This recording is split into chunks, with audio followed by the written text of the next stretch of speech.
Good afternoon, freedom fighters. So, I wanted to answer one of the questions that came in.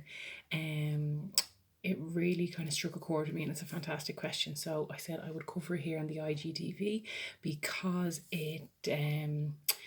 it's something that needs a little bit of extra depth than just kind of covering on the story. So the question was about basically how to deal with the general feelings of discomfort and sit with them and not let the condition hijack it. So this is a really, really fantastic question because it is absolutely vital in the area of recovery from eating distress to practice and learn to legalize and sit with and feel safe, I suppose, with the sense that when discomfort comes up, because we cannot challenge the regime in our mind, we cannot challenge the dictator, the bully, without um without any sense of discomfort. So one thing is that, like, I suppose to keep it simple, I would just say, like, it is not only okay to feel discomfort on this journey, it is absolutely essential.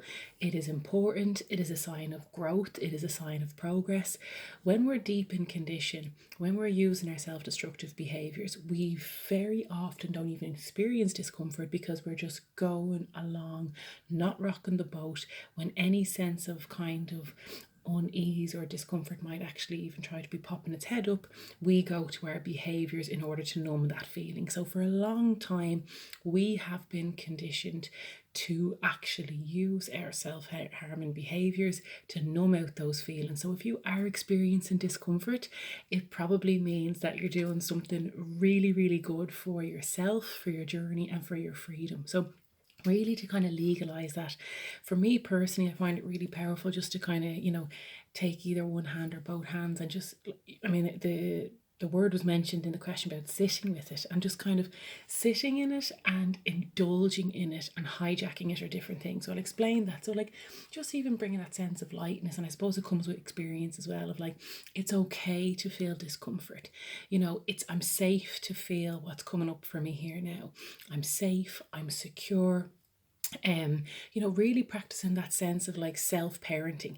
If maybe like a small child is feeling maybe upset or something's coming up for them and they maybe don't even know exactly what it is, it's not always the most helpful thing to do to kind of, one, distract them, or two, actually go into a whole theoretical conversation about why and what's going on. Sometimes we just need a cuddle, we just need that physical connection, and even just sometimes, obviously now with the restrictions, but even if they weren't here, just giving yourself a hug, putting your hand on your heart, even whether you feel the kind of tension, sometimes it can come up on your throat, your chest, or your tummy, and even just placing your hand there and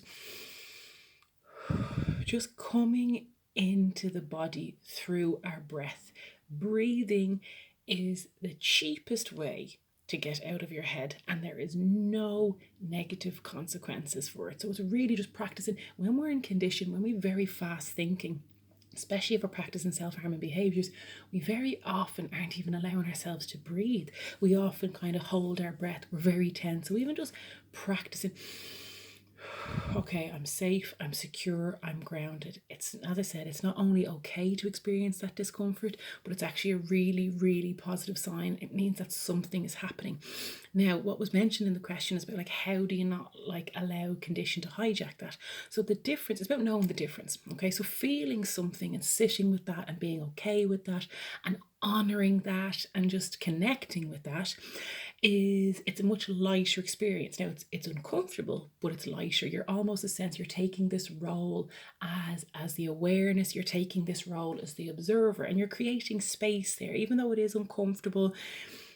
When it comes up for myself, like, I wouldn't say it's my favorite part of the journey, but the difference is now for me is that, like, I'm not afraid of it. So when it's coming up, I'm welcoming it. I'm not judging it. I'm not giving out to it. I'm not kind of bullying it, being like, why is that coming up?